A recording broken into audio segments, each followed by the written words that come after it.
At the top right, the Prime player who took game one is Creator. Creator Prime, indeed. One of the strongest players in the Prime roster these days. And starting to the bottom left, we have his opponent, the player that really made him work for his money so far. We have the Prime player, Protoss in a game, in this best of 3 in game number 2 now in Team Valley with cross positions. At the bottom left, it's the MVP player. Starting for team MVP is Noblesse. Showing he has really been training hard in the background here, and I bet we're going to see this guy in Team League probably this season with how well he's done, even if he doesn't trade it here. And that's a sad story of the round 48. Whoever loses this match is out and has to go back to the Kobe qualifiers. And for a player like Noblesse who's really trying to rebuild his reputation, that would be tragic. I mean, think about it. You've been out of the GSL, you haven't played, you've been training your ass off. You know, you've been working so hard.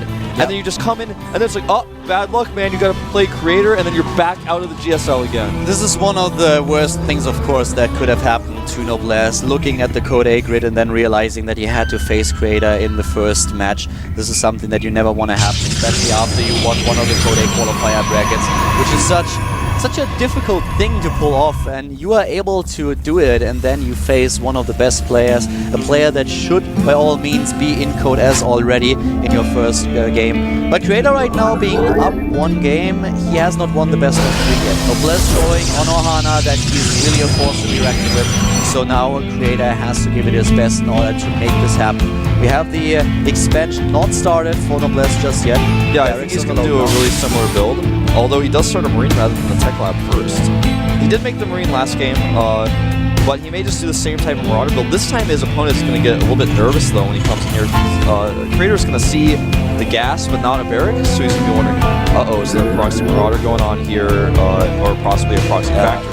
Creator is basically, Noblesse is doing what Asia always does, trying to hide his barracks and just wheels it out a little bit. The Marine though will once again be able to take down the Pro before anything has been scouted, but of course with the Marine appearing in the main base, he already knows that the barracks has to be. Yeah, they can't be too far away. Oh, blocks the fire. But Creator's got double gas off one base once more. It's going to give him so much wiggle room to work with. The reactor goes down on the barracks that's very far forward. I think he's just going to start a factory soon. He's picking his bunker at the top of the ramp to indicate and expand as well, but it's entirely possible he just cuts that out of the build. Yeah, he has a lot of minerals, so he can place down the command center if he wants to, but at the same time, with the amount of gas that he has, yeah, he actually delays his tech a little bit in order to get the command center out. So this opening does not seem to be as perfectly refined. Yeah, it's a bit weird actually, but it scares Creator into making a robo before a Nexus. This is actually a funny... A full lot of gas. He doesn't have all the SCVs in gas, and he apparently proxies his factory. He's definitely going to do that. I don't know why else that SCV would be there. I mean, because that's not a place for Creator with proxy a Stargate. What a strange build that we're seeing from Noblesse here, but... No, he just hides it.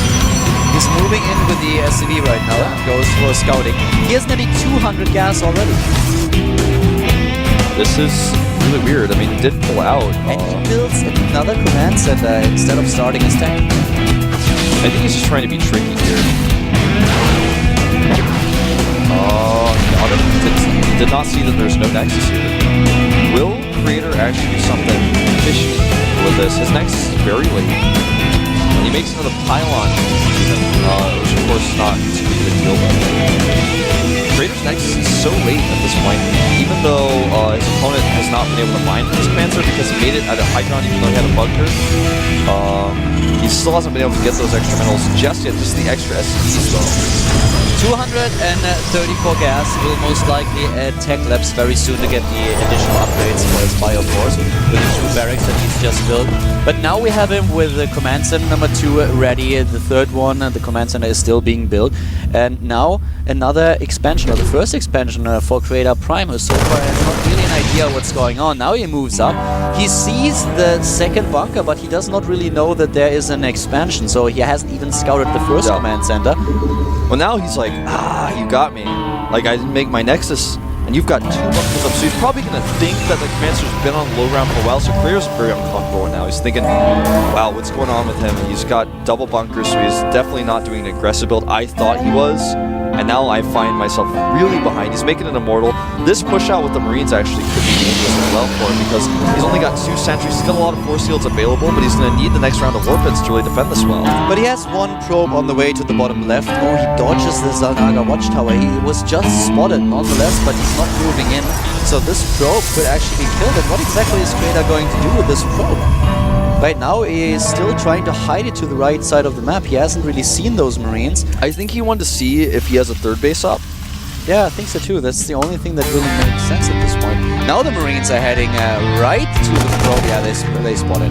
The other thing he probably wanted to do is to make a pile on the spot drops later on and have a warp in point at the potential 4th, because the 4th base will likely be taken down next to that Broodlord pit, but okay, let's think a little bit about what we've seen. We've seen Noblesse taking a very early gas, not putting the gas to any use at all, really just trying to weird Krader out here while going for a very economy-heavy opening, going for double expansion. And this puts him in a position where he's now ahead in Harvesters, which is something that we rarely see happening in the Terran versus Protoss. He's on 35 to 30 Harvesters. He has the extra mules too. So a really strong economy here for Noblesse, whereas Krader was really worried about what was happening. Goes for 3 Immortals and has now the Immortals that are caught by the Marines on the map. The Immortals is actually, one of them is really dead, not dying just now, but this push can be thwarted by Noblesse. He's able to save his units, but the Marauder is dead. A lot of Marines have died. It's so important that he saw it, you know, in general. Even though he didn't get the Immortal, he saw this is coming. So timing might work just so that he has Stim. I think it likely will be done by the time that Krader attacks and waits for this pylon, for example. And not only is Stim, but these extra bunkers are getting closer. This is going to be so hard for Noblesse to hold.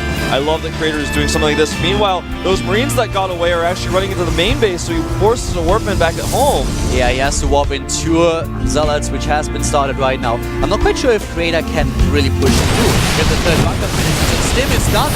Stim is done, and he can use Stim, and he does. Trying to repair with the SCVs, using them as a meat shield as well. Both of them are dropping in supply rapidly, but still 3 bunkers are available to the Terran player. Krader waited a second for additional warpments. He hesitated, but now he's trying to commit. The Immortals are really the only units that can do the damage here, and I think that Krader may have enough. Now the bunkers are gone, and there's only Marauders versus Immortals. He wants to pull those Immortals back. He does not, though. One of the Immortals dies. He has still 2, but it should be enough to break through here. Krader is at 63 supply against 42, and now takes down the Marines and SCVs alike. There is not a lot left for the Terran player. He's actually going to find himself dead. Noblesse really faced with a huge problem here. He flips on the 3rd base. The natural, the 3rd is still in his main. There's not a lot that he can do.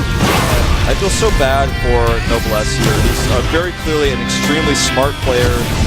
Very calculated. You know, I matched him in his booth actually with like a lab coat on while he's playing this game. Being so risky and making really smart, calculated choices, but GG. And you know, I gave my guinea pig story when he played in the GSL, where I'm like, you know, you were out of the GSL for forever, trained so hard to get in. You have to face Krader, you lose. Not only do you lose 2-0. Where does your motivation come from after this? I mean, Noblesse is in a different position than Guinea Pig. He's on a team, and a prestigious team at that, but where does your motivation come from when you lose like this in the first round of coding? Now he's going to requalify. He better hope that his team puts him out in Team League. It's definitely a hard thing for him to face Krader in the first round, and with this opening, he was nearly able to hold this, but there were so many bunkers in the end, they didn't really work in his favor because he just did not have enough SCVs to repair them with all those Immortals in the army of Krader. It allowed the Protoss player to crush through the defense of Noblesse, and now Noblesse is in Code B again. Krader Prime taking the match, the best of 3 with a 2-0 and advances to the second round. Yeah, so we're going to have our final 5-minute break of the first round matches. When we come back, we will have Jockey, the star of New Star and Hosa. Or New Star Hosa. Yeah, I'm just like, I just said New Star and then said NS, like I made that redundant. But anyways, 5-minute break, Jockey versus SOS. See you soon.